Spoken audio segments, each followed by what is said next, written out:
사랑의 하나님, 이번 한 달도 또 주와 함께 시작하게 하심을 감사합니다. 부활하신 예수께서 오늘도 우리를 사랑하셔서 우리와 함께하고 계신 것을 말씀과 기도로 깨닫고 순종하는 거룩한 날들이 되게 도와 주시옵시고, 이번 한 달 동안 주의 말씀을 잘 깨달아 주를 닮아가는 신령한 교회가 되게 도와 주시옵소서.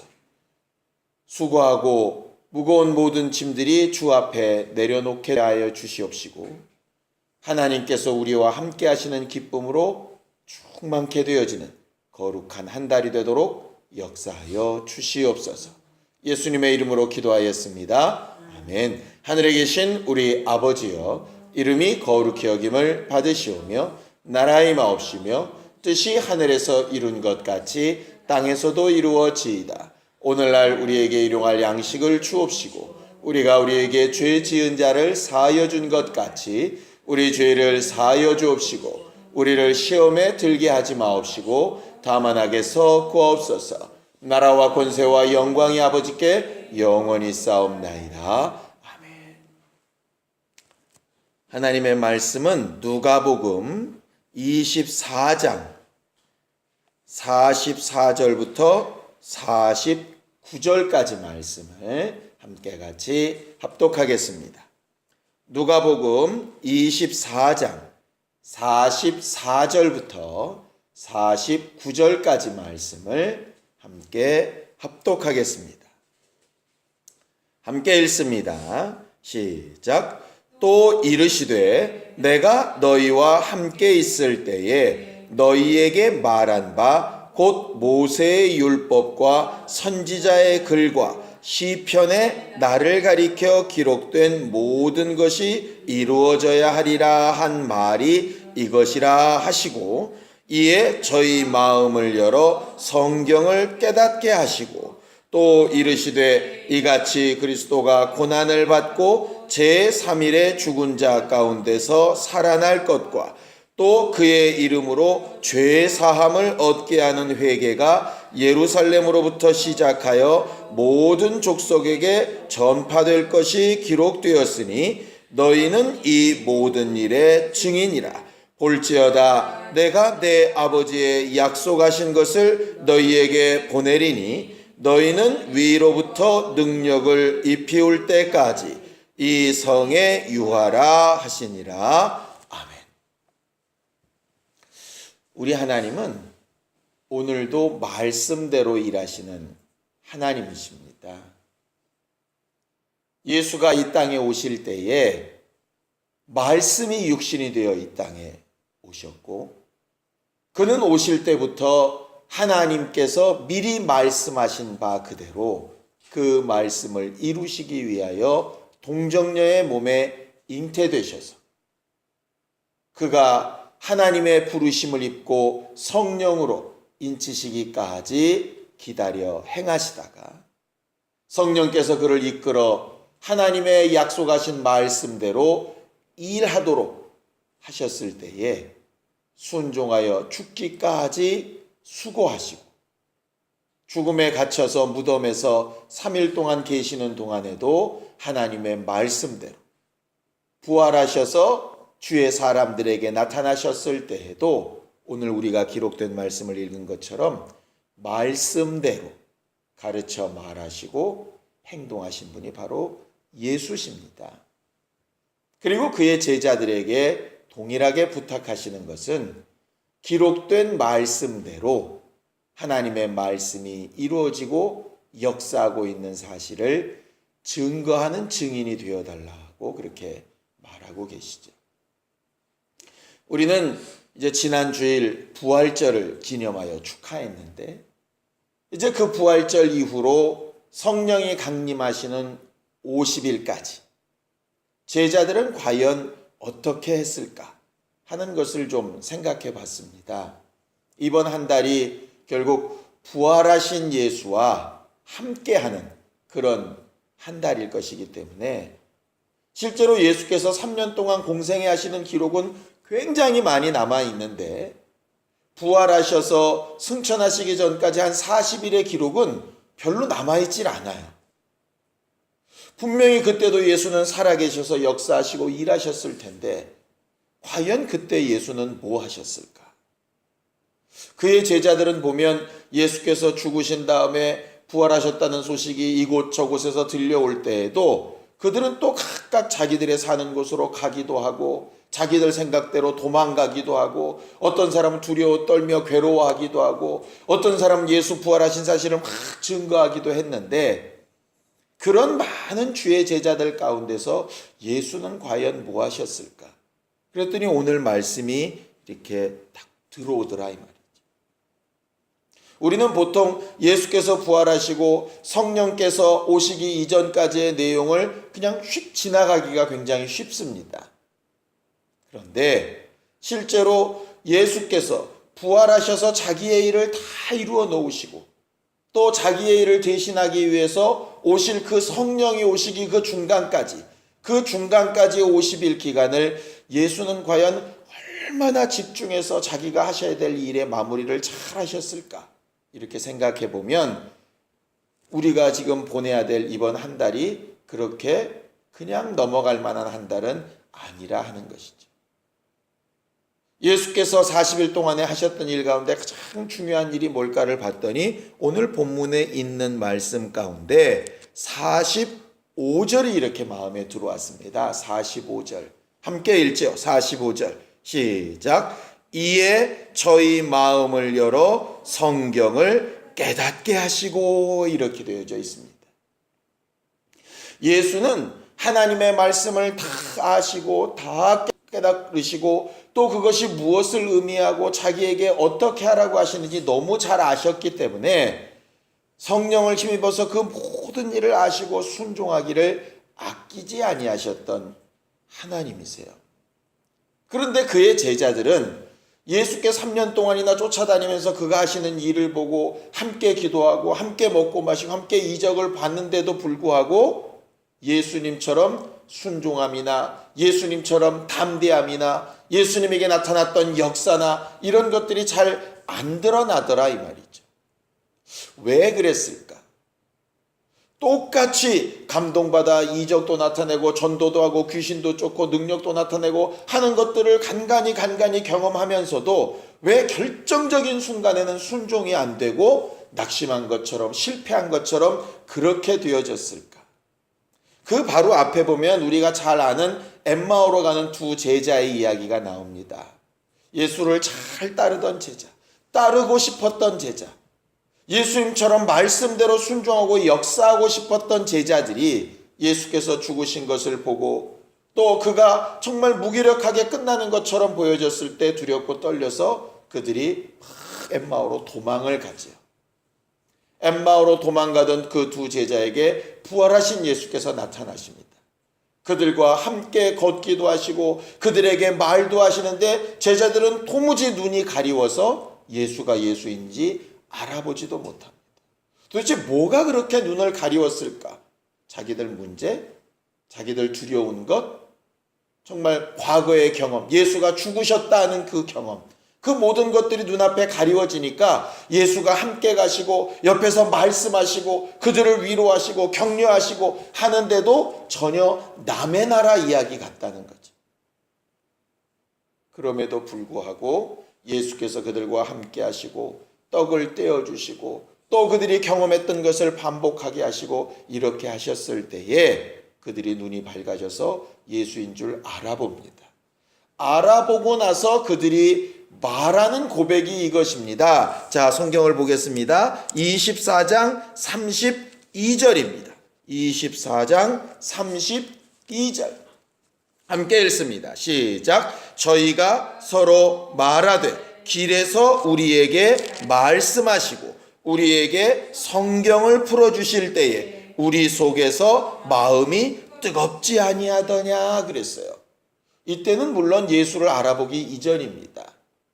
그들이 떡 떼는 걸 나눠주셨더니 과거에 했던 경험을 다시 했더니 뭔가 예수께서 이적을 나타내셨더니 우리가 예수를 알아봤다 이렇게 말하는 게 아니라 말씀을 풀어주셨더니 우리 심령이 뜨거워져서 뜨거워져서 주께서 우리를 탁 건드려 주실 때 우리가 그 마음이 막 회복되고 움직일 힘이 생기지 않다냐. 그렇게 말씀이 깨달아지고 심령이 뜨거워졌을 때 도망가던 제자들이 다시 예루살렘으로 올라와서 자기들이 만난 부활의 주님에 대하여 전파하기 시작하고 부활을 경험한 다른 주의 증인들과 함께 역사했던 이야기가 바로 35절에도 이렇게 기록되어지고 있어요. 그 똑같은 말씀을 오늘 본문에서도 똑같이 얘기하는 겁니다. 예수께서 40일 동안 뭐 하셨을까? 3년 동안 그들과 함께처럼 먹기도 하시고 그들에게 가르치기도 하시고 이적도 나타내시고 뭐 별걸 다 하셨는데 집중적으로 예수께서 하셨던 일이 과연 뭘까? 봤더니 말씀을 깨닫게 하시는데 마음을 열어 말씀을 깨닫게 하셨다 이렇게 되어져 있어요. 공생의 3년 동안에도 그들을 가르치시고 설명해 주시고 비유를 풀어주시고 다 했죠. 그런데 그것보다 더 집중적으로 마음을 열어 말씀을 깨닫게 하셨어요. 왜 그러셨을까? 예수는 진짜로 이제 이 40일이 지나면 그는 하늘에 오르셔서 육체로는 그들에게 보이시지 않아요. 실제로 그들의 일을 눈앞에 보이시면서 역사하실 수 없어요. 이제 정말 그들이 의지해야 될 것은 뭐냐면 말씀이 육신되어 오신 분이 아니라 말씀 그 자체인 거예요. 그러다 보니까 자기가 떠날 때가 되고 자기가 승천할 때가 되니까 그의 제자들이 붙들고 의지하고 체험하고 역사해야 될 것이 오직 말씀이라 이 말이에요. 어린아이들에게 주일학교 하다 보면 그들에게 이제 보조 교재로 이렇게 융판에다가 그림을 붙여서 설명하기도 하고 무슨 교구를 만들어 가지고 손으로 그걸 만져가면서 뭘 만들기도 하고 이렇게 됐죠. 어렸을 때에는 그런 것들이 없이는 설명도 불가능하고 관심을 끌기도 어렵습니다. 그런데 조금 더 장성하고 조금 더 장성하게 되어지면 이제 눈에 보이는 것이 없어도 손에 잡히는 것이 없어도 그들이 읽고 보고 듣고 깨닫고 한 것으로 정말 자기의 생각을 표현할 줄도 알고 말할 줄도 알고 자기가 해야 될 일을 선택할 줄도 알게 되죠. 결국 부활하신 예수께서 성령을 받기 이전까지 제자들에게 가장 집중하셨던 일은 뭐냐면 마음을 열어 말씀을 깨닫게 하시는 일이었어요. 왜냐하면 마음을 열어 말씀을 깨닫게 하는 일이 없으면 성령도 임하실 수 없고요. 들어오신 성령이 역사하실 수도 없고요. 증인이 될 수도 없고 순종할 수도 없습니다.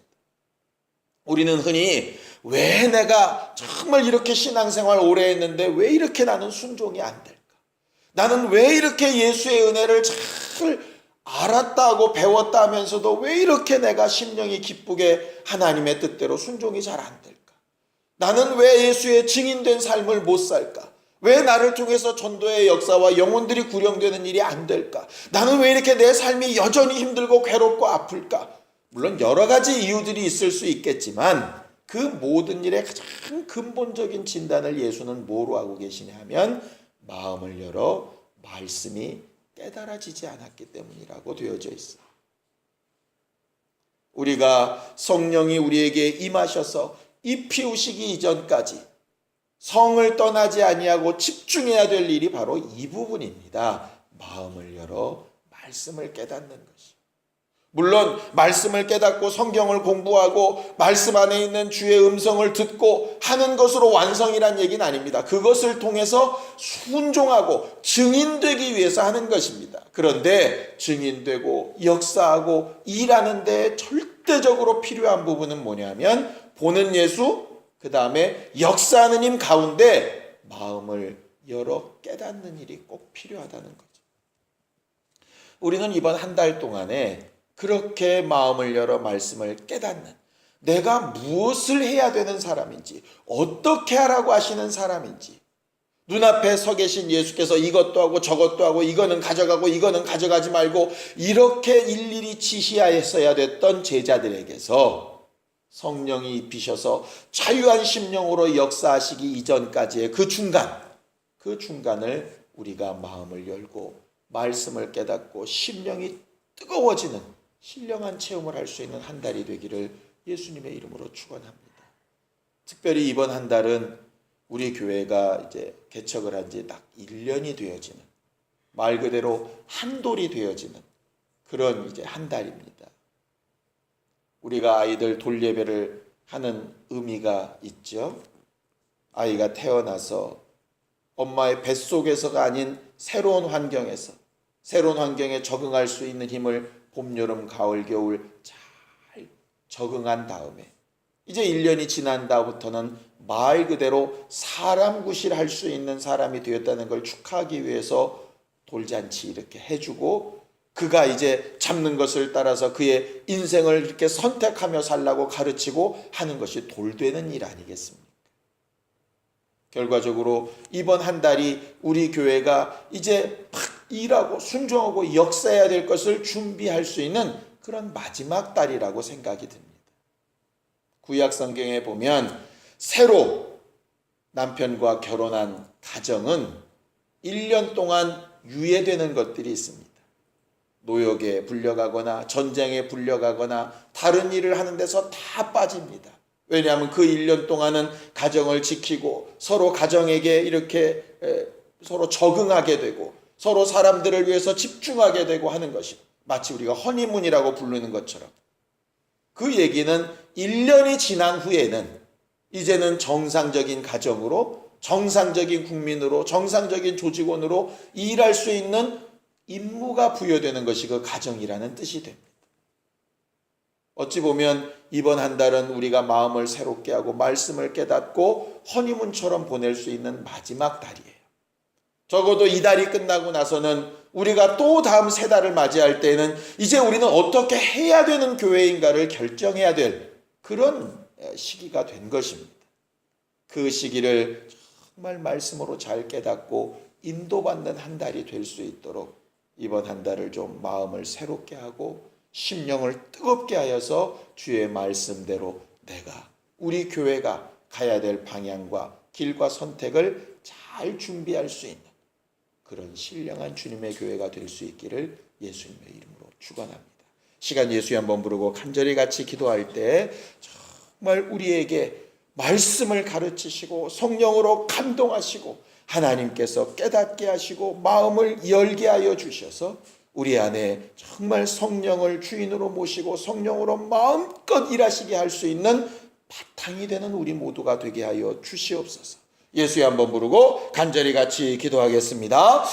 하나님 아버지, 우리는 이번 한 달 동안 우리의 마음을 새롭게 하시고 하나님의 말씀으로 깨닫게 하시는 신령한 주의 역사를 보기를 원합니다.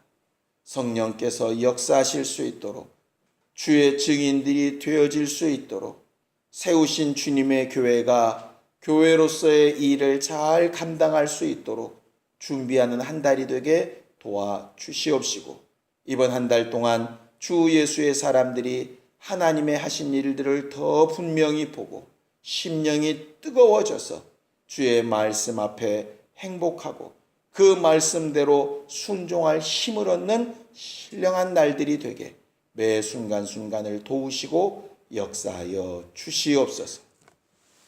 이제는 우리 주 예수 그리스도의 은혜와 하나님 아버지의 극진하신 사랑과 성령님의 감동하시고 역사하시는 분명한 증거가 마음을 열어 말씀을 깨닫고 순종할 힘을 얻기를 원하는 모든 주 예수의 사람들 위해 이제로부터 영원까지 함께 있을지어다. 아멘.